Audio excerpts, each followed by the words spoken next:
Gallup tells us that managers account for at least 70% of the variance in employee engagement, and this underscores how important manager support is to achieve a thriving workplace. According to today's guest, the only way that companies can dramatically improve low employee well-being is ensuring that managers make well-being of their direct reports one of their most important priorities.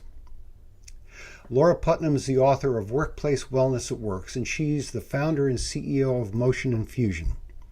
Laura's delivered wellness training to over 1,000 managers through her Managers on the Move program, which was cited by the Mayo Clinic as having lasting and positive effects both on participating managers and their team members. Laura, thank you for joining us today. Thanks, Jim, for having me. What role have you seen that managers play in fostering or hindering employee well-being?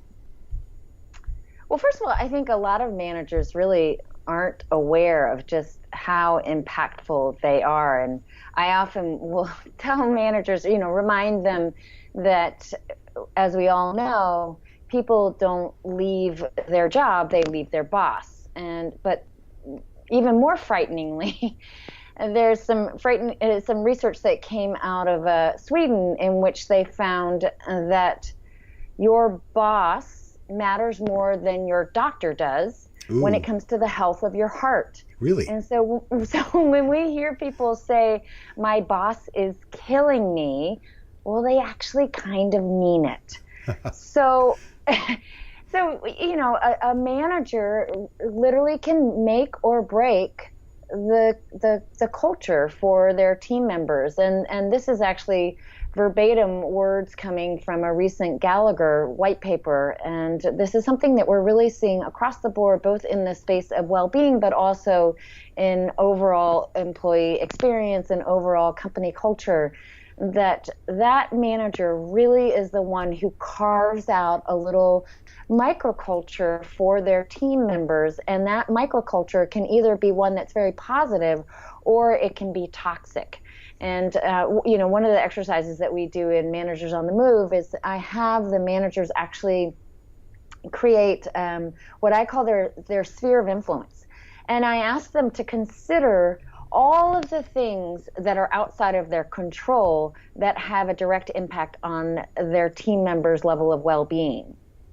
So that's their sphere of influence, the area that they cannot impact. But then I ask them to consider what's inside their sphere of influence that they can do in response to those things that they can't control, things like budget or things like a larger toxic culture and environment. But there's a lot of things that managers can really do that has a direct impact on their team members' level of quality of life when they're at work.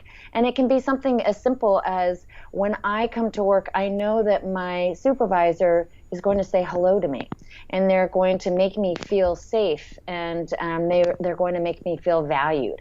And those kinds of behaviors really go a long way. We know that participation rates are low across the United States.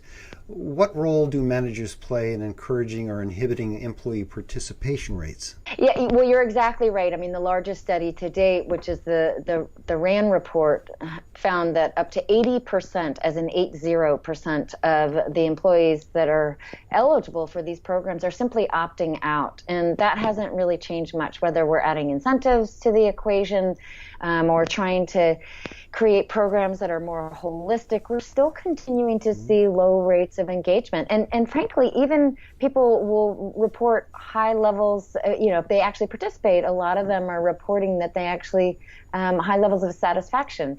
But it's still really hard to get people in the door. And so I often talk about how senior leaders are the ones who really set the tone and allocate resources for these wellness initiatives.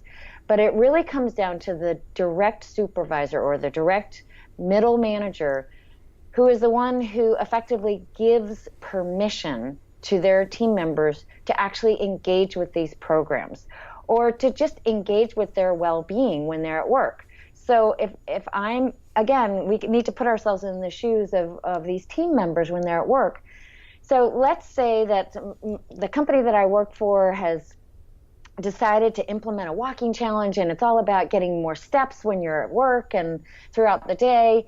Well, if my direct manager is somebody who takes their lunch at their desk, doesn't even leave their desk to go get lunch, never leaves their desk throughout the day. And I just get the sense that if I get up and take a short walk, even though I know I'm going to be more productive if I do that, but if I get the sense that my direct supervisor is going to frown on that and not openly support that, then pretty unlikely that I'll be doing that. Yeah. And, I mean, it's basically like the manager, their behaviors have a ripple effect, for better or for worse.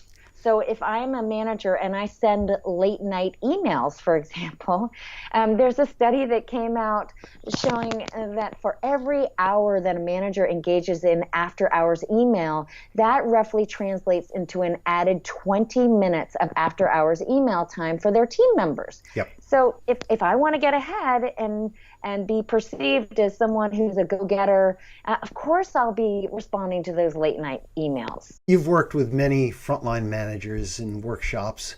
What lessons can you share on why so many managers seem to ignore the well-being of their direct reports?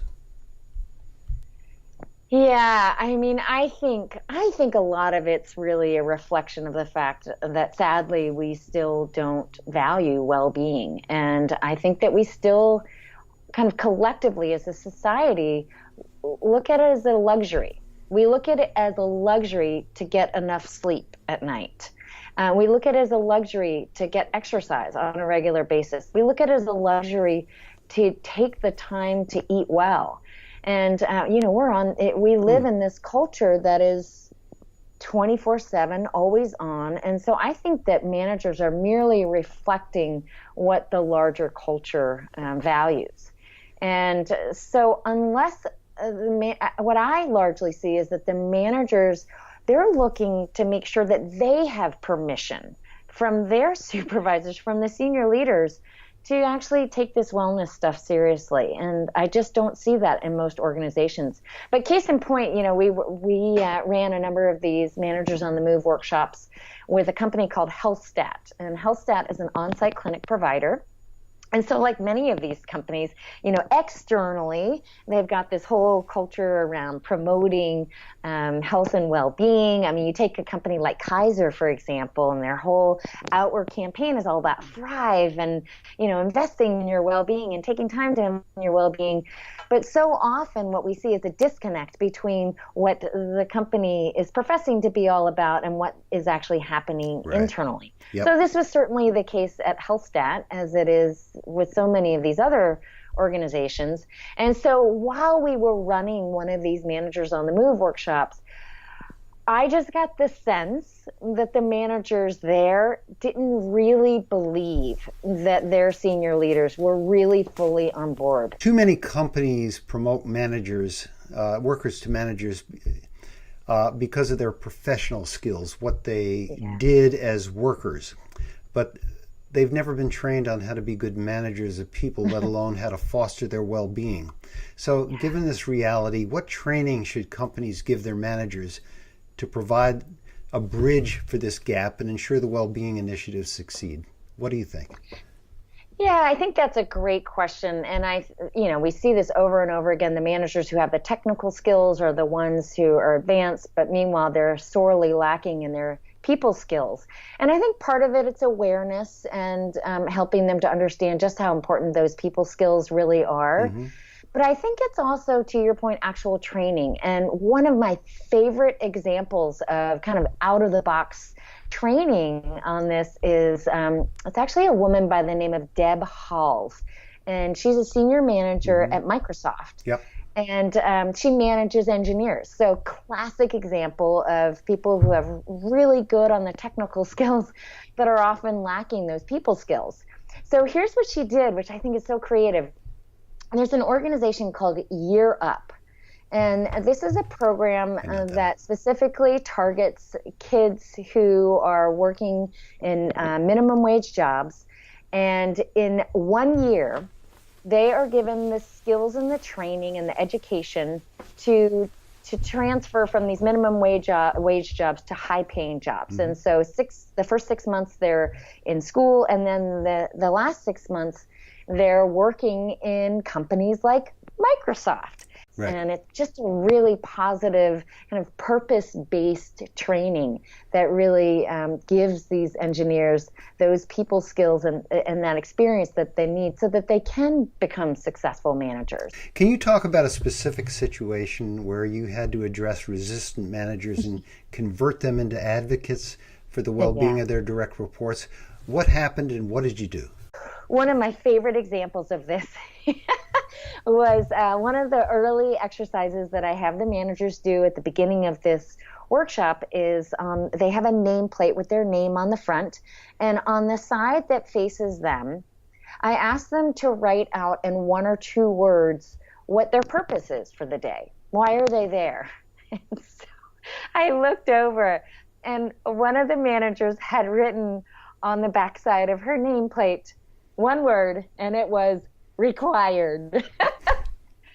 So I knew that this was a resistant manager, and but again, through a series of exercises in which the managers are listening to important information, I share a lot of stories to create that emotional connection, but I also really activate them as agents of change through ongoing interactive exercises, and those over the course of the day really make the difference. So that manager who had written required at the beginning of the day, by the end of the day, she was engaged and really engaged with her table mates and really joined in the conversation.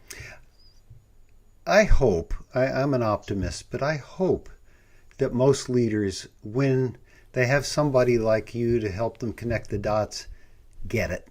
But boy, it seems hard out there, and it seems like so many people do not.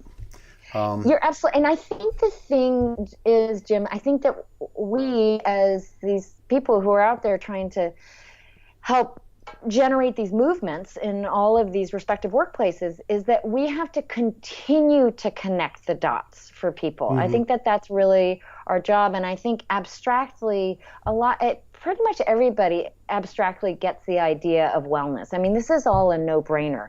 I mean, one of my favorite quotes is that the bridge between despair and hope is a good night's sleep. It's so basic. But wellness, whether we're talking about sleep or we're talking about eating well or we're talking about exercise or we're talking about practicing mindfulness or being socially connected with the people that we love the most or doing work that we love to do, I mean, it's all such a no-brainer. We know that we're more productive. We know we're more innovative. We know we're more engaged when all of those things are in place. But we just have a hard time connecting the dots. And one of the things that I have to tell you I've really seen a lot is not just resistant managers, but resistant senior leaders. So in one case, for example, we were working with a company, and we were getting ready to deliver a 2-day offsite for their high potential managers. And this was all about connecting the dots, as we've been talking about, between well-being and building a high-performing team and becoming a more effective leader. Yep. So we had been working with the VP of HR. She was going to be giving the opening keynote, and we've been working with her for weeks on her talk. And then the night before her keynote, the night before this big offsite with these resistant managers. I mean, these are not these were like macho guys. They were not your classic wellness guys at all. So it was going to take a lot of persuading. The night before, the CEO of the company pulled the VP of HR and said, you need to be at this other meeting instead. So at the 11th hour, we had to get the director of OD ready to deliver that keynote talk. And the message was already delivered, wasn't it? Exactly. But here was the thing. The thing is that the content and the experience for these 40 high potential managers was powerful enough that the message stuck, and those managers really generated this middle out movement.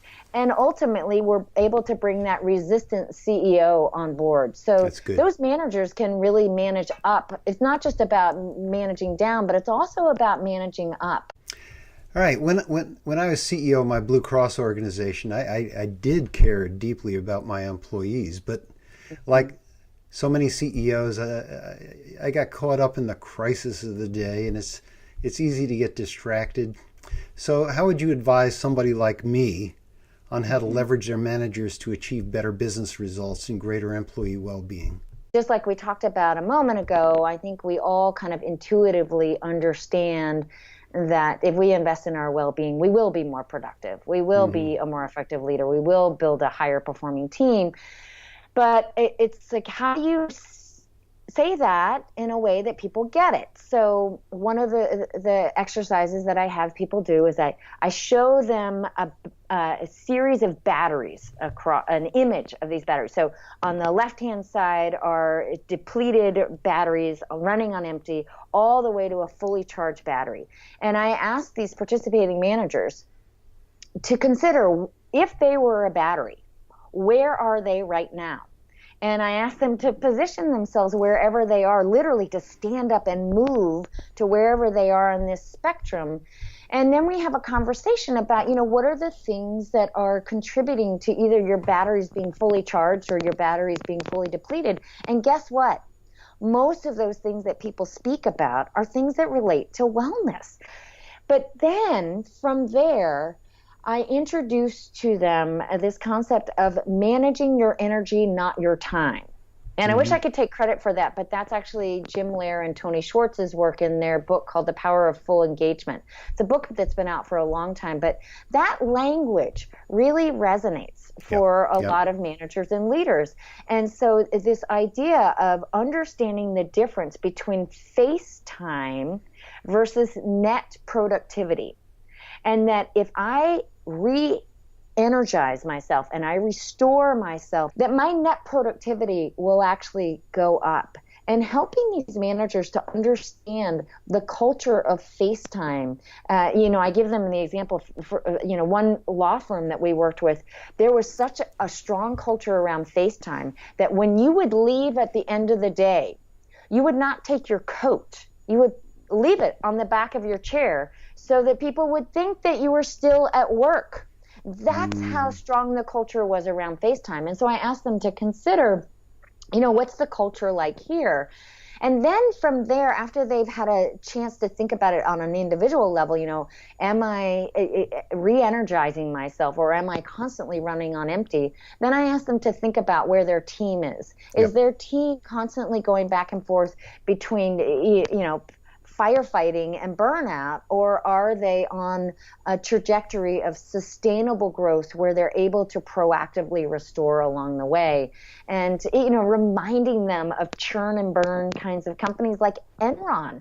Look at what happened to them, where, you've got to think more, how do we go out of just that mindset of right here, right now, and that constant firefighting to really be more proactive and think about sustainable growth over time. And that's what really translates into a high-performing team. Great. Laura, terrific advice. And that concludes today's discussion. Thank you very much, Laura. Thank you so much, Jim.